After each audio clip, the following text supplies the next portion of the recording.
तो आप भगवत मार्ग के उपासक ही नहीं थे।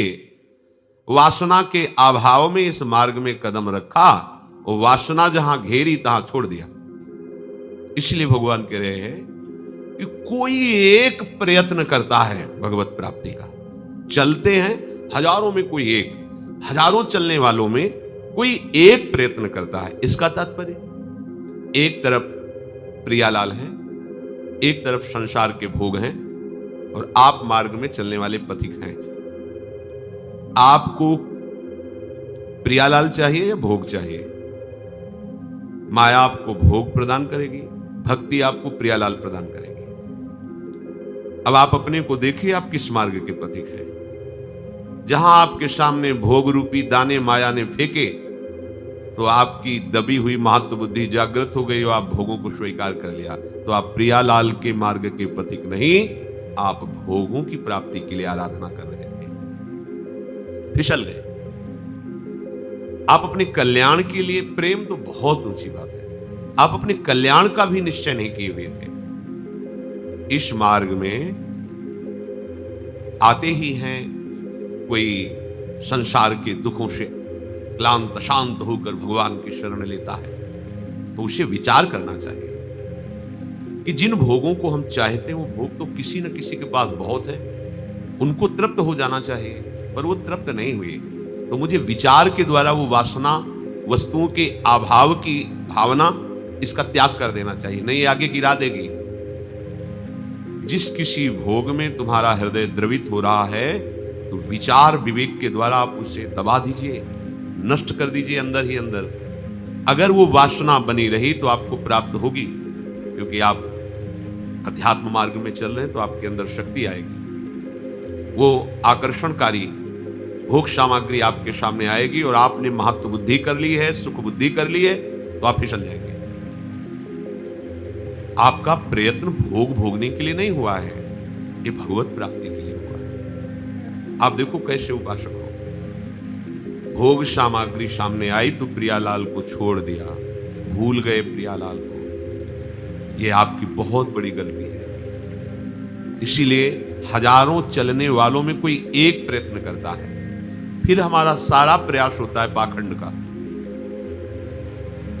अब हम भोग भोगते हुए अपने सम्मान को सुरक्षित रखने के लिए नाटक करने लगते हैं, हमारी दुर्गति हो जाती है। अंदर हम अशांत रहते हैं, बाहर से शांति का नाटक करते हैं। अंदर से हम असाधु हैं, बाहर से साधु का नाटक करने लगते हैं। इससे हमें शांति प्राप्त नहीं हो सकती, इससे हमारा बड़ा अहित है और जो हमारे पास आएगा उसका भी बहुत बड़ा हित है।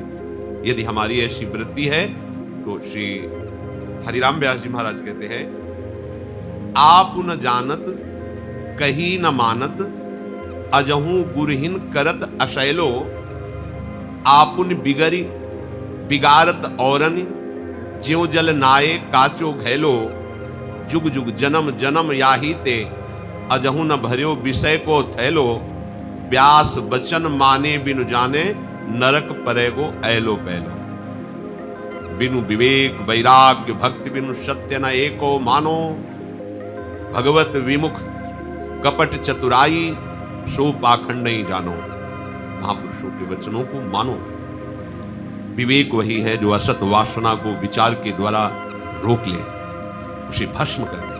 अंदर ही अंदर जो जलन होती है वो वासना भस्म हो रही, आपको कष्ट नहीं हो रहा, आप तदात्म है अंतःकरण में और वासना को सुखद मान रहे हैं, इसलिए आपको कष्ट हो रहा है। यदि आप कोई वासना लेकर के भगवत मार्ग में चलेंगे तो आपको कष्ट मिलेगा, अशांति मिलेगी, आपको भगवदानंद की अनुभूति नहीं होगी, तो आपके अंदर नास्तिकता बढ़ जाएगी।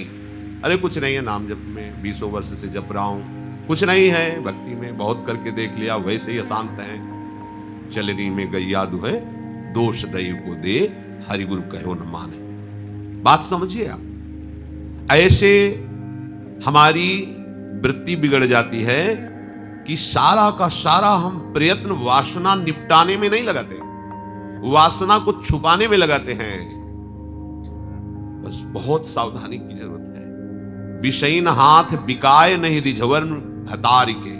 हमारे जो भरतार श्री हरि हैं, उनको रिझाने की सारी वृत्ति दब जाती है और विषयी पुरुषों के द्वारा प्राप्त सम्मान, मान, प्रतिष्ठा, धन, भोग, सामग्री, इसे हम मान लेते हैं साधना का फल और हम भटक जाते हैं। फिर ऐसा अगर हमें संग मिल गया ऐसे जनों का, तो कह रहे हैं आप न जानत, वो खुद तो जानते नहीं है कि सतमार्ग क्या है। क्यों? क्योंकि कहीं ना मानत। अजहू गुरुहीन करत अशैलो, गुरु के वचनों के विरुद्ध आज भी उनके आचरण है। वो गुरु की आज्ञा नहीं मानते और आप जानते नहीं कि सत्य मार्ग क्या है, सत्य आनंद क्या है।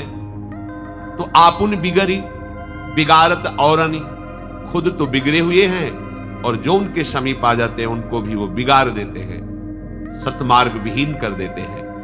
ज्यों जल नाये काचो घैलो, जैसे कच्चे घड़े में पानी डाल दिया जाए तो नष्ट हो जाता है, ऐसे वो स्वयं नष्ट हैं और आए हुए जनों की आस्तिकता पर प्रहार कर देते हैं। उनकी शुद्ध आस्तिकता बदल जाती है, नास्तिकता की तरफ बढ़ने लगते हैं। जुग जुग जन्म जन्म याही ते, अजहू न भर्यो विषय को थैलो। ये कुविचार होने के कारण, विवेक विराग भक्ति ना होने के कारण, देखो जन्म जन्म से विषयों को भोग रहे हो, क्या तुम्हारी तृप्ति हुई? तो सावधान हो जाओ।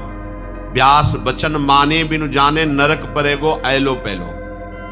कह रहे हैं कि आप बहुत गहरे नरक में उल्टा फेंको जाओगे अगर बात नहीं मानोगे तो। आपको बहुत, जैसी ही हरिवंश नरक गति दुर्भर, यम द्वारे कटियत नख छीके।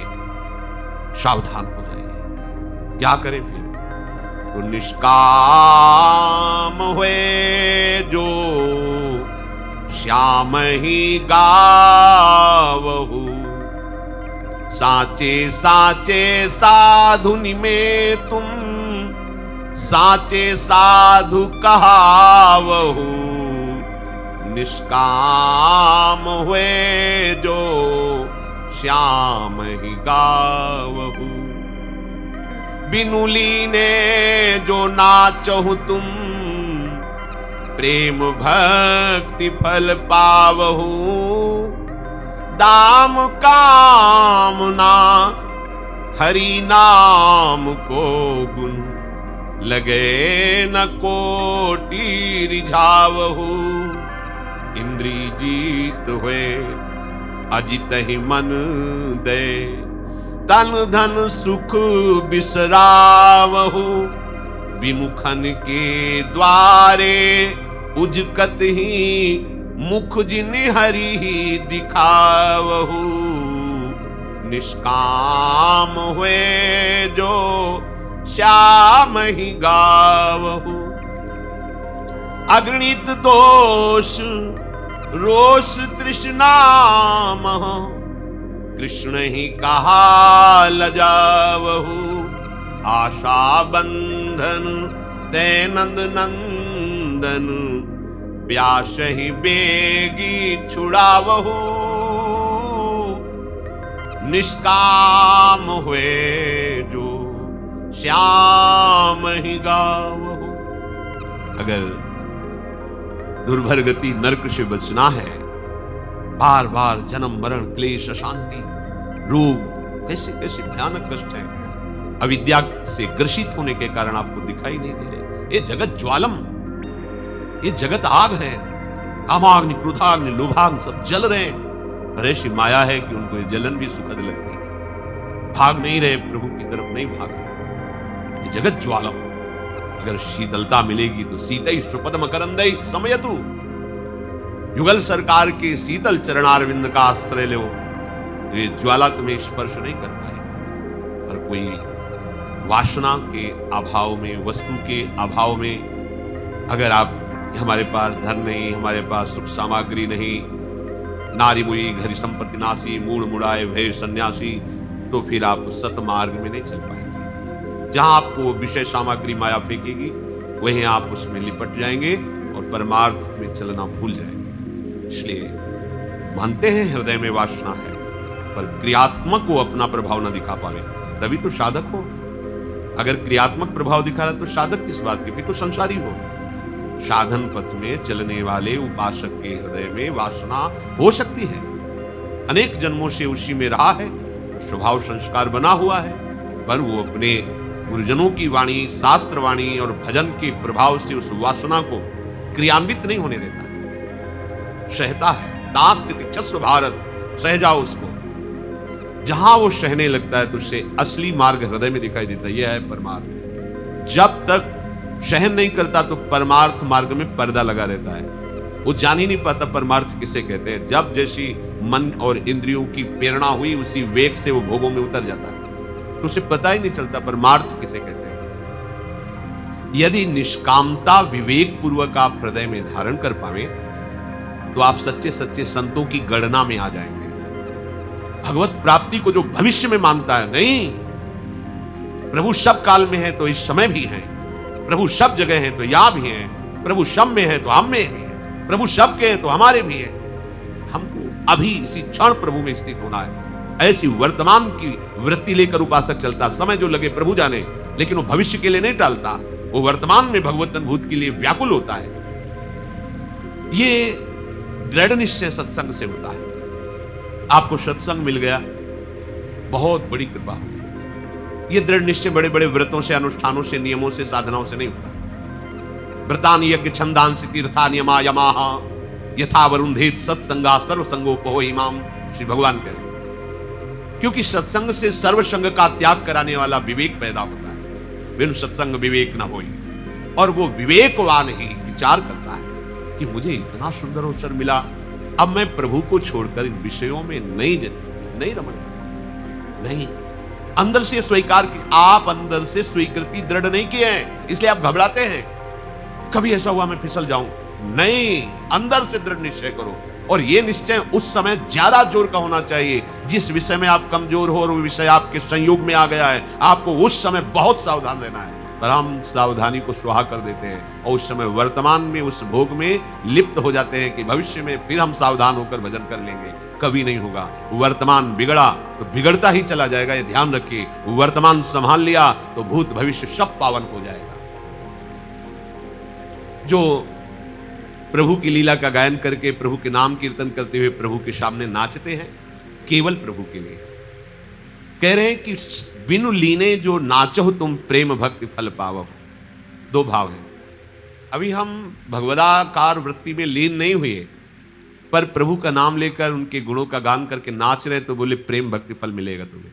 दूसरी बात, बिनु लीने, किसी से भी कुछ भी उसके बदले में पाने की भावना नहीं होनी चाहिए। नाम गुण कीर्तन नृत्य वाद्य आदि जो हम कर रहे हैं अपने आराध्य देव की प्रसन्नता के लिए कर रहे हैं। यदि कहीं यही दूसरे के दिखावे के लिए, रिझावे के लिए हो गया तो फिर स्वांग हो गया। नहीं, रिझवन भतार के अपने आराध्य देव के रिझाने के लिए तुम नहीं कर रहे, संसार के लिए कर रहे हो। और यदि आप आराध्य देव के लिए कर रहे हैं तो भले प्रेम नहीं है, आप ऐसे ही प्रभु के सामने उल्लसित होकर गा रहे, नाच रहे, तो आपको प्रेम फल प्राप्त होगा। दाम कामना, ये आपकी जो बाहरी संपत्ति है, ये बड़ा भुलावा है। सच्ची मानिए, जब इस संपत्ति का बल हृदय में आ जाता है तो साधक का पतन हो जाता है। ये बात बिरले ही समझ पाएंगे। ये बाहरी मान, प्रतिष्ठा, संपत्ति, यश, कीर्ति, लाभ बाहरी, इसकी तरफ ध्यान मत दो। ये वो आंधी है जो तुम्हें शतमार्ग को ढकने के लिए भेजी गई है। नहीं, आएगी आंधी, आपके मार्ग में छा जाएगा अंधेरा, पर आपका अभ्यास, कदम रुकना नहीं चाहिए, भजन रुकना नहीं चाहिए, भगवत निष्ठा झुकनी नहीं चाहिए। आगे बढ़ो, आगे बढ़ो। अगर आप कहीं उस अंधकार में भ्रमित हो गए और किसी भी वस्तु व्यक्ति के साथ खेलने लगे तो आपका मार्ग रुक जाएगा। आपका बल प्रभु का नाम होना चाहिए, प्रभु का आश्रय होना चाहिए, प्रभु होने चाहिए। रुपया, घर, संपत्ति, परिवार, यश, कीर्ति, ये लाभ नहीं है और हम लोग इसी में रच जाते हैं। चलो, जीवन तो चैन से कट रहा है। क्या चैन? हमें तो चाहिए कि जब से तुम बिछुरे पिए प्यारे कबहू न पायो चैन, और हम चैन से जी रहे। आग लगे ऐसी चैन में जो प्रभु की स्मृति, प्रभु के प्रेम के बिना हम ऐसे जी। तो हमारे अंदर ये निष्ठा होनी चाहिए कि हमारा काम दाम से नहीं, नाम से चलेगा। प्रभु का नाम चल रहा है तो हम जीवित हैं, प्रभु का नाम चल रहा है तो हम आनंदित हैं, प्रभु का नाम नहीं तो हम मृत्यु तुल्य हैं। हमारा जीवन किस काम का? तद विस्मरणेन परम व्याकुल। हरि नाम को गुण, हरि नाम और गुण, उनकी लीला, ये बहुत जोर की बात है। इतने में ही आसक्त कर लो, बहुत काम बन जाएगा। नाम न छूटे और उनका यश गान करो तो फिर आपके हृदय में माया का प्रभाव नहीं लगेगा। हरिराम व्यास जी कह रहे हैं, लगे न कोटि रिझावो। आप प्रभु को रिझा लोगे, कोटि प्रकार से माया प्रयत्न करेगी, आपके हृदय को विचलित नहीं कर पाएगी, क्योंकि नाम चल रहा है, गुण चल रहा है, इंद्रिय जी तो है। ध्यान दीजिए, ये जो इंद्रियां विषयों के संयोग के लिए चपलता पूर्वक लालायित हैं, मनाखष्टान इंद्रियाणि प्रकृति स्थान कर सती, इसी को प्रभु की तरफ पलट देना यही साधना है। अभी प्रभु से विमुख होकर प्रकृति की तरफ जा रहे हैं, इनको मोड़ दीजिए अपने आराध्य देव की तरफ। अजिता ही मन दे, जिनको कभी जीता नहीं जा सकता है वो अजित भगवान श्री हरि हैं। अपने मन को प्रभु के चरणों में दे दो, प्रभु के नाम कर दो, अंदर से भावना करो, वो संभाल लेंगे। तन धन सुख बिसरावो, तन के भोग सुख बिसरावो, और धन की जो अंदर बल वृत्ति आती है और उससे भोग सामग्री मिलती है, ये वृत्ति भी हटाओ। ध्यान देने योग्य बात है, परमार्थ की आंतरिक वृत्ति है। हरिवंश महाप्रभु कह रहे हैं, दूरादपाश सृजनान सुखमर्थ कोटिम सर्वेषु साधन वरेषु चिरम निराशा वर्षंतमेव सहजाद्भुत सौख्य धाराम श्री राधिका चरण रेणु मनुस्मरा महम स्मरा। परिवार के स्नेह संबंधी वृत्ति का नाश कर दो, अंदर से ध्यान दीजिए, बाहर की बात नहीं है ये। अंदर स्नेह वृत्ति नहीं होनी चाहिए, वो केवल प्रियालाल में होनी चाहिए। प्रेम व्यवहार सबके प्रति भगवत भाव से, लेकिन आंतरिक ममता किंचन मात्र कहीं नहीं। ये उपासक की युक्ति है भगवत प्राप्ति की। किसी से वो द्वेष नहीं करता, घृणा नहीं करता, नफरत नहीं करता, सबसे भगवत भाव से व्यवहार करता है, पर ममता कहीं नहीं है, स्नेह वृत्ति उसकी कहीं नहीं। दूरादपाश स्वजनान, जितने भी अपने कहलाने वाले हैं उनसे अपनी ममता को हटाकर प्रियालाल के चरणों में ममता रखना। सुखमर्थ कोटिम, रुपए के द्वारा प्राप्त होने वाली भोग विलासिता की तरफ तुम्हारी सुख वृत्ति नहीं होनी चाहिए। महलों में रखे चाहे झोपड़ी में वास दे, तुम्हारी वृत्ति अखंड अपने आराध्य देव में होनी चाहिए। संसार संपूर्ण बसा हुआ है, क्या आपको ऐसा किसी व्यक्ति वस्तु स्थान का अभिमान है? नहीं है। जिससे आप वृत्ति जोड़ लेते हैं उसी से हो जाता है। ये जमीन मेरी, ये गाड़ी मेरी, ये रुपया मेरा, ये अमुक व्यक्ति मेरा, पूरा विश्व भरा हुआ है, प्रभु का है, कहीं भी आपकी ममता और अहमता नहीं जुड़ती। लेकिन जिनको अपना मान लिया आपने, उन्हीं से अहमता ममता जुड़ती। ऐसे ही संपूर्ण वृत्ति अपने आराध्य देव में लगानी है। पूरा संसार बसा हुआ है, ऐसे सब भोग विलास मारा घूम रहा है, पर आपकी वृत्ति उसमें नहीं होनी चाहिए। वृत्ति आराध्य देव में, जैसे चक्रवर्ती सम्राट महाराज अम्बरीश पर वृत्ति सावई मना कृष्ण पदारविंदयो, मन की वृत्ति श्री कृष्ण चरणों में। तो चक्रवर्ती सम्राट होते हुए भी एक लंगोटी लगाने वाले महात्मा से भी अधिक उनके हृदय में भगवत भाव है। तभी दुर्वासा जी चरणों में गिरे महाराज अम्बरीश जी के। आंतरिक वृत्ति को समझो। सुखमर्थ कोटि और साधनों के द्वारा जो प्राप्त होती पदवियां हैं, प्रेमी जन उन्हें स्वीकार नहीं करते। वेणु कानन कुणित श्रवण सुंदरी सुनत मुक्ति सम सकल सुख पाए पग पेलिरी, आचार्य चरण के। आहा, जहां ललित त्रिभंगी लालजू अद्भुत प्रेम भरी वंशी वादन कर रहे हैं, जहां अद्भुत ताल मृदंगो पंग प्रफुल्लित होकर सहचरियां बजा रही हैं, जहां प्यारी जू के मुखमंडल पर लालजू के नेत्र लगे हुए हैं और वंशी से राधा राधा गान कर रहे, ऐसे महासुख को श्रवण करो, अन्य सब सुखों का त्याग करो, क्योंकि ये सच्चिदानंद सुख, ये प्रेम सुख अत्यंत दुर्लभ है। ये मिलता ही है केवल लाडली जू लाडली लालजू के चरणों का एकमात्र आश्रय, साधना का भी बल नहीं। तो फिर शहद में प्रेमामृत रस की धारा गोरे चरणारविंद से आपके हृदय को द्रवित करके उसमें विराजमान कर प्रेम की उफान आने लगेगी। इसलिए हरिराम व्यास जी कह रहे हैं कि अजित को मन दे दो और इंद्रियों को विषयों से हटा लो और तन के सुखों और धन के सुखों को भूल जाओ, तब भागवतिक सुख की तरफ आपकी वृत्ति बढ़ेगी। आप अपनी इंद्रियों की पूर्ति के लिए विमुख आचरण करते हो, विमुख आचरण करने वालों का संग करते हो, तो क्या आपको शर्म नहीं लगती कि आप कैसे हरि के सामने ये कहलाओगे कि मैं भक्त हूं आपका? कैसे कर प्रभु के दास कहला करके प्रभु से विमुख जनों के सामने हाथ पसारते हो, उनका संग करते हो, विषय भोग करते हो, प्रभु के विमुख आचरण करते हो, कैसे तुम प्रभु के दास हो? वेशधारी हरि के उर शाले, प्रभु के दास का बाना रखकर प्रभु के हृदय को कष्ट पहुंचाते हो। प्रभु से विमुख आचरण नहीं, प्रतिकूल वर्जनम, आराध्य देव के प्रतिकूल चेष्टा को रोक दो। श्री कृष्ण अनुकूलेन, आराध्य देव के अनुकूल आचरण करो। तदर्पिता अखिलाचारिता, जितने आचरण हैं वो सब अपने आराध्य देव की प्रसन्नता वाले हो, धन सुख वाले, मन सुख वाले आचरण नहीं हो। प्रभु के सुख में निमग्न होने के लिए इन सुखों का बलिदान करो, क्योंकि ये सुख नहीं भ्रम है।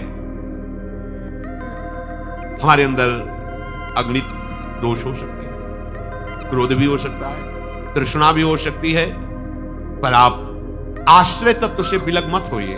हाँ, अगणित दोष है, हमारे अंदर क्रोध भी हो सकता है, हमारे अंदर तृष्णा भी हो सकती है, पर हम प्रभु के हैं, हम तृष्णा के नहीं हैं, हम दोषों के नहीं हैं। अंदर से स्वीकार करो, ये सब खत्म हो जाएगा। अगर इनकी तरफ आप रहोगे तो फिर आपको लज्जा लगेगी, आप ये निश्चय ही नहीं कर पाओगे कि इस जन्म में मुझे प्रभु के पास जाना है। देखो, एकांत में चित्तवृत्ति कैसे भावना करती है, ये शरीर जब छूटेगा ना, हमें प्रियालाल के पास जाना है, प्रिया जो हमारी तरफ देखेंगी, सहचर्या में ले जाएंगी। चिंतन चल रहा है, ये उसी का चलेगा जिसको जाना है, पक्का समझो। आपने अगर कोई आश्रय ले रखा है अन्य, तो ये चिंतन नहीं चलेगा। आशा बंधन ते नंद नंदन, व्यास ही बेग छुड़ाओ, हे नंद नंदन आप कृपा करो। ये तन सुख की, धन सुख की और लोक के मन सुख की आशा को छुड़ा दो। श्री भगवान कह रहे, हजारों मनुष्यों में कोई एक चलता है, उन चलने वालों के सामने फिर स्वर्ग के सुख आते हैं, जो यहाँ के सुखों का त्याग करते हैं। कई बार कोई प्रश्न कर देते कि पहले महात्माओं के पास अप्सराएं आती थी, या अमुक संत को अमुक अप्सरा ने अपना प्रभाव दिखाया। भैया, ये उनके पास आती है जो मृत्यु लोक के प्रभाव से हीन हो चुके हैं। मोहचुंबत्या आलिंगति सुरतमाध्याम मदीति विचित्राम स्नेहर्दिन, प्रभु विचित्र विचित्र प्रकार से प्रेम वर्धन करते हैं, पर बलिहारी राधा दासी की महिमा तो वही वह श्री राधे पदरस विलासे, वो प्यारी जू के श्री चरणों के महावर का चिंतन करके उन्हीं की दास्ता में मगन है। लालजू के इस महारस की तरफ उसकी वृत्ति नहीं है। ऐसा कोई त्यागी पैदा नहीं हुआ, इतना बड़ा कोई त्यागी नहीं है। सब त्याग की पूर्णता महाराज की मंद मुस्कान, मंद चितवन में है। बलिहारी ये श्यामाजू के चरणारविंद की ठसक वाली जो वृत्ति, बहुत, ये बस मुका स्वादलवत, इसके आगे कुछ बोला नहीं जाता, सामर्थ्य नहीं बोलने की। तो फिर कैसे कोई श्यामा जी के चरणारविंद का आश्रय लेने वाली वृत्ति किसी भोग में जा सकती है, जहां ठाकुर की मोहिनी अवतार में भी सामर्थ्य नहीं कि प्यारी जी की मंद मुस्कान की भावना करने वाले के चित्त का अपहरण कर सके। और हमारी प्यारी भ्रकुट निर्जित मदन, मंद सस्मित बदन, किए रस विवश घनश्याम पिए गोरी। रस समुद्र लालजू को प्रेम विवश कर देती है केवल भ्रकुट संचालन और मंद मुस्कान से। बिना मूल के ठाकुर बिक गया। निर्तन भ्रकुटी बदन अंबुज मृदु, सरसहास मधु बोलन, अति आसक्त लाल अली लंपट बस की ने बिनु मोलन। हम उन प्रियाजू की दास, ये स्वर्ग सुख क्या है। देवलोक भूलोक रसातल सुनि कवि कुल मति डरिए, सहज माधुरी अंग अंग की कही कासो। एक प्रेम का जरा सा किनका मिल जाए विकल हो जाएगा हृदय। प्रेम समुद्र का मूर्तिमान सार रूप, शांद्रानंद घन प्रेम मूर्ति किशोरी, वो हमारी प्राणेश्वरी है, वो हमारी लाडली है, हमारे जीवन धन है। स्वर्ग सुख क्या? प्रभु कह रहे मर्त सुखों का आकर्षण जब आप पर नहीं पड़ेगा, तब आपके ऊपर स्वर्ग सुख का आक्रमण होगा। और ये उनके ऊपर होता है जो साधना करते हैं, जो आंचल के नीचे बैठे रहते हैं, उनको कोई आक्रमण नहीं होता। उनको पता भी नहीं चलता कि कौन कौन से फ्लोर निकल गए हैं। छाती से लगे लिफ्ट में चल रहे हैं, फ्लोर खुला, कितने फ्लोर ऊपर आए उनको पता ही नहीं। वो तो बस ऐसे ही प्रभु के नाम रूप में जो डूबा हुआ है, कितनी भूमिकाएं बदलती चली गई, कितने आकर्षण निकल गए, उसे कुछ पता नहीं होता। ये पता होता है जब थोड़ा अहम मिश्रित साधना होती, तब ये आकर्षण आते। नहीं, बच्चों के सामने आकर्षण नहीं भेजे जाते। हम सब शरणागत बच्चे हैं, इसीलिए तो दैन्यता अति आवश्यक। अगर दैन्यता न रही तो प्रश्न खड़ा हो जाएगा, और उत्तर देने की सामर्थ्य ब्रह्मा शिवादि में भी नहीं, औरों की तो बात जाने दो। शिव विरंचिका मोहई। उत्पत्ति विनाशशील किसी भी वस्तु का जब मन में कोई आकर्षण नहीं रह जाता, ध्यान दीजिए, तब वो मन भगवत प्राप्ति के योग्य होता है। इतनी बड़ी बात। पूरी ब्रह्मा की रचना में कोई भी वस्तु, व्यक्ति, स्थान में इतनी सामर्थ्य न रह जाए कि तुम्हारे मन को खींच पावे, तो वो मन भगवत दर्शन का अधिकारी होता है, भगवत साक्षात्कार का अधिकारी हो। इसीलिए केवल एक ही बात है, शरणागति। ये सब ऐसे आ जाएगी, ऐसे मत प्रसादात तरिष्यति सर्व दुर्गाणी। ये बड़े बड़े किला हैं, बड़े बड़े दोषों के किला हैं। प्रभु कह रहे हैं मत प्रसादात तरिष्यति, मेरी कृपा प्रसाद से तुझे पता ही नहीं चलेगा, निकल जाएगा। फिर ये सात्विक सम्मान उसे बांधता है। अभी कोई प्रणाम, नमस्कार, बड़ाई बड़ी मीठी लगती है, बड़े भजनानंदी संत हैं, अरे दर्शन कर लो, कान में पड़ा ना थोड़ा सा, हाँ अच्छा जीवन का लाभ मिला, रुक गए, तुम्हारा परमार्थ तुरंत आपकी। अगर कान में ऐसे शब्द पड़े तो जलन होनी चाहिए। तुम क्या जानो हमारे अंदर क्या चल रहा है, तुम क्या जानो। अगर गुरु जी की कृपा ना हो, लालडी जी की कृपा ना हो, तो आप देख लेते फिर हम क्या हैं। हम तो केवल कृपा से चल रहे हैं, ये सब क्या जाने बाहरी लोग। ऐसे हम तुरंत काट होनी चाहिए, नहीं अहम अंकुरित हो जाएगा। और ऐसा ही है, सच्ची कहते हैं, अगर वो हाथ पकड़ के न रखे तो कब भाग जाए विषयों में। अगर उनकी लक्ष्मण रेखा में घिरे ना हो तो कब रावण चुरा ले जाए पता ही ना चले। ऐसे ऐसे ऐसे अभी देख लो, ईमानदारी से देखो हृदय की दशा क्या है। अगर हमें घेरे में न रखा जाए तो हम खुद भाग जाएं। माया का ऐसा आकर्षण है, माया के किसी भी क्षेत्र में भाग जाएं। वो तो हरि गुरु कृपा अपने घेरे में लिए हुए हमें चला रहे हैं। तो हम किस बात का, अगर कुछ भी बड़ाई है, कुछ भी है, तो हरि गुरु की है। वो लोहा थोड़ी मुकुट बन सकता था, ये तो पारस मणि की बड़ाई है कि लोहे को छीन लिया तो सोना बन गया, अब वो मुकुट बन करके सेवा में आ गया। उपासक को मान, बड़ाई, आदर, सत्कार ये बिल्कुल जहर जैसा लगना चाहिए। ये प्रयत्न करके जो भगवत प्राप्ति के मार्ग में अपने लोग चल रहे हैं, नाम जप कर रहे हैं, कीर्तन कर, तो बड़ाई होगी। सच्चाई से चलोगे तुम्हारा यश होगा। उसे अपना नहीं स्वीकार करना, क्योंकि वास्तविक अपना नहीं। जैसे हमें कोई प्रणाम करता है तो ये तिलक आचार्य गुरु का है, कंठी आचार्य गुरु की है, दिया हुआ नाम आचार्य गुरु का है, जो प्रभाव है वो आचार्य गुरु का है। अपना इसमें क्या है? अगर उसका विभाग कर दिया जाए ऐसे तो कुछ नहीं है। क्या है?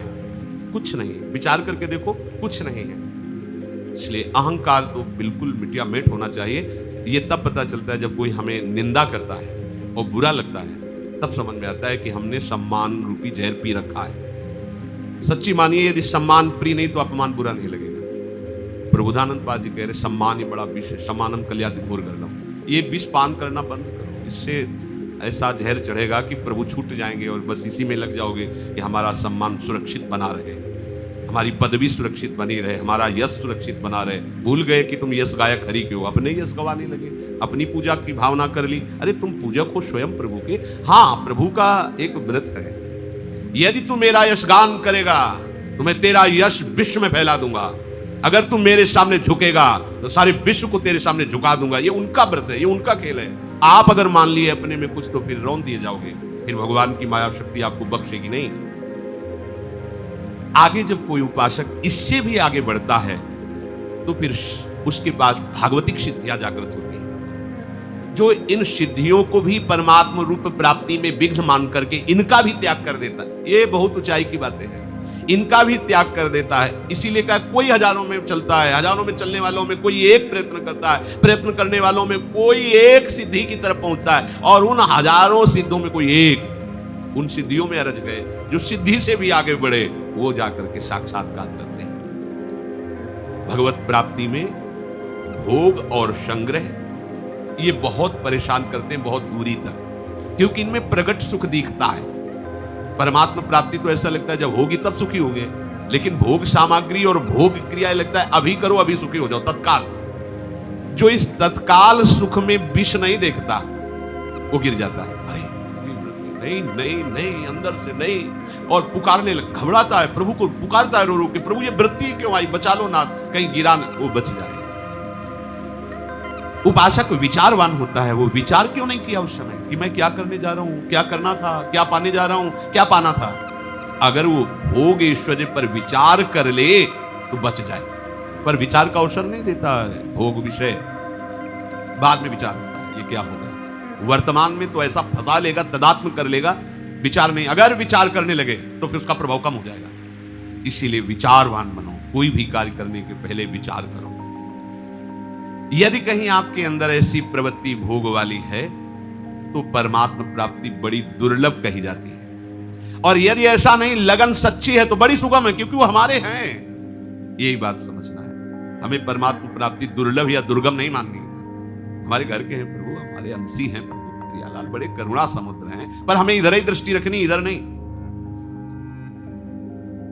प्रायः लोग इस श्लोक का भावना समझकर कहने लगते हैं, भगवान ने भी तो कहा है हजारों जन्मों में कोई सिद्धि को प्राप्त करता है। भैया एक जन्म में कैसे हो जाए, हो गए हमारे हजारों जन्म, हो गए हजारों जन्म। ये जो हमें मिला है अवसर, ये हजारों जन्मों के बाद मिला है।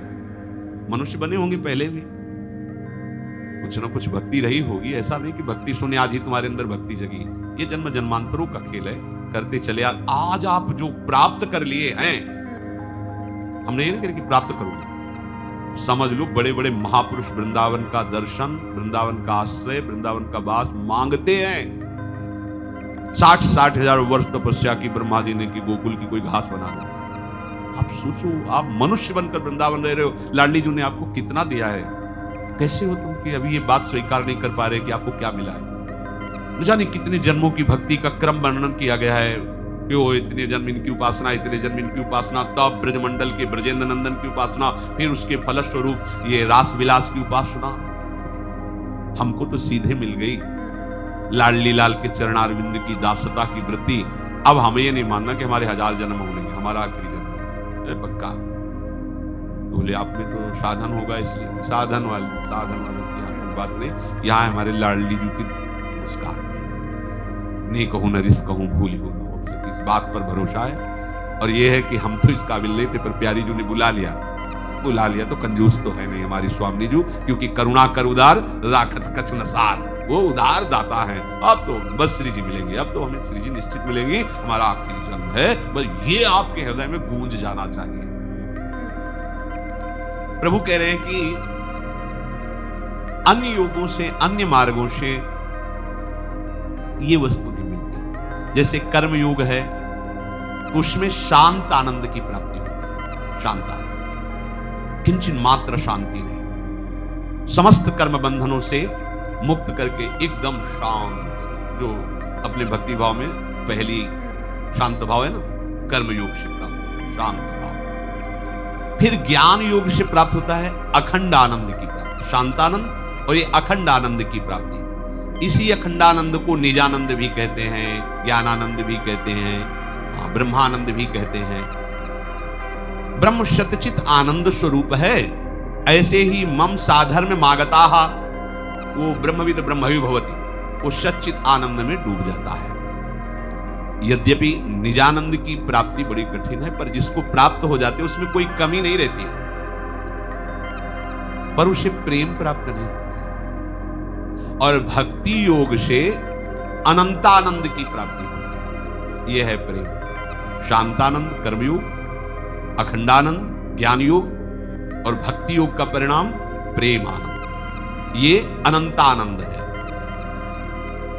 निजानंद में आनंद है, शांतानंद में भी आनंद है, पर अनंतानंद में ये जो आनंद है ये प्रेम का है, साक्षात प्रभु का है।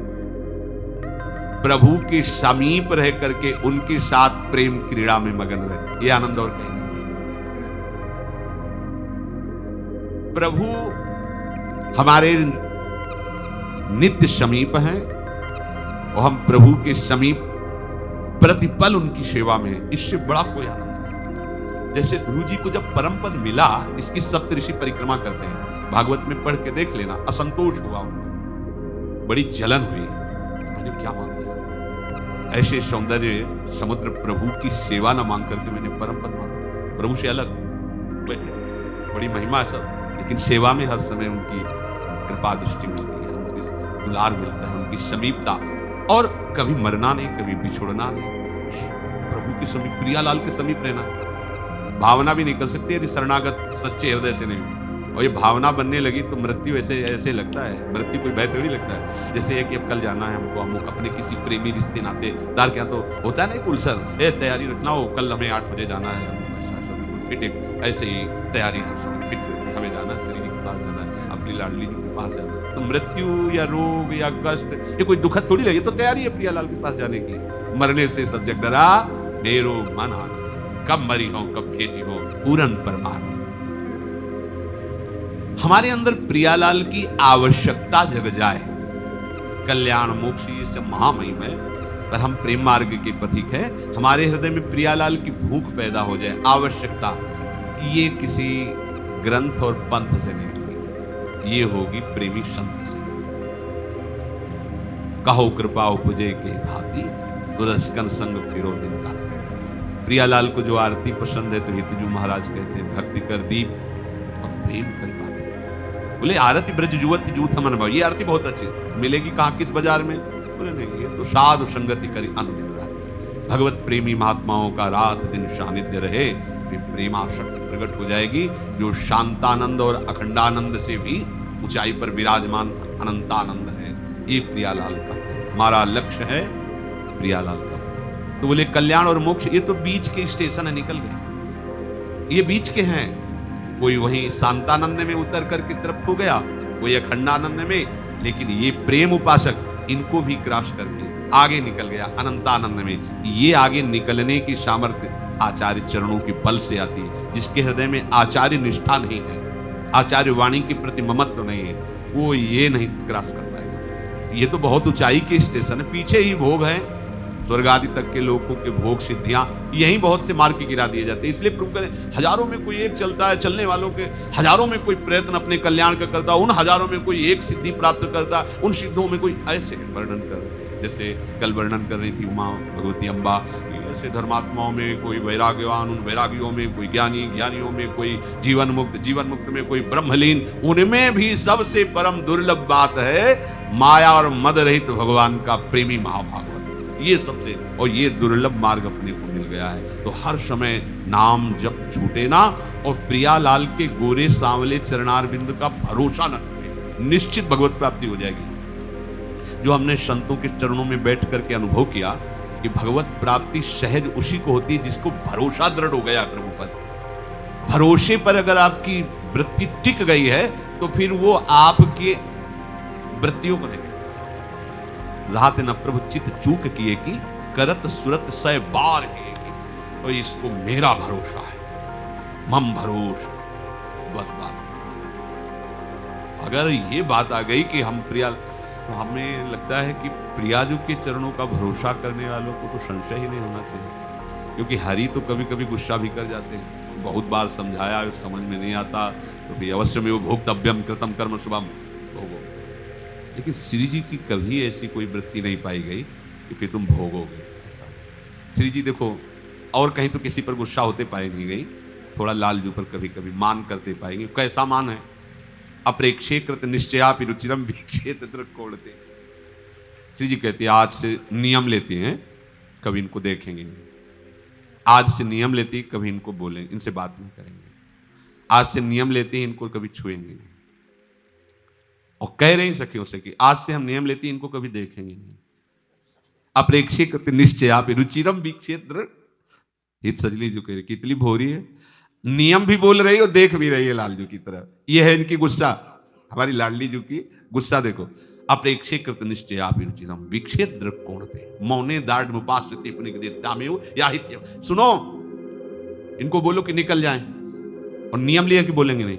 इनको बोलो कि निकले, छुएंगे नहीं। तो श्री जी समीप जाते, ले जाओ इनको ले जाओ। बोले कौन सा व्रत है महारानी जो देखेंगे नहीं तो देख रही है, बोलेगी नहीं तो बोल रही है, और छुएगी नहीं तो। ऐसी हमारी भोरी सखी है, उदार करुणा पर सामर्थ्य अनंत ब्रह्मांडों का स्वामी। हाँ, जिनके अधीन है। अब तो बाजी जीत जाओ प्यारे, इससे बढ़िया कभी हमें अवसर नहीं मिलेगा। तभी ध्रुवदास जी कहते हैं, बार बार तो बनत नहीं या संयोग अनूप, मानुष तन वृंदा विपिन रसकन संग विरूप। ये भजन सर्वोपर्याय, रसकन संग विरूप, भजन सर्वोपर्याय। हमारा भरोसा लाडली जी के चरणों में पूर्ण हो जाए, सारे सद्गुण आ जाएंगे जो भागवतिक महापुरुषों में है। जब हम भरोसा किसी व्यक्ति और संसार का करते हैं तो ना चाहने पर भी सारे दुर्गुण आ जाते हैं। हमारी दुर्गुण वृत्तियां संसार के आश्रय से आई है। जहां हम प्रियाजू के भरोसे होते हैं सारे भागवतिक सद्गुण आ जाएंगे। तो हम सारे सत्संग का सार, कभी हम प्रियालाल को भूले ना, वो इनके सिवा किसी का भरोसा, सहारा, आशा, बल अपने हृदय में रखे ना, तो सब बात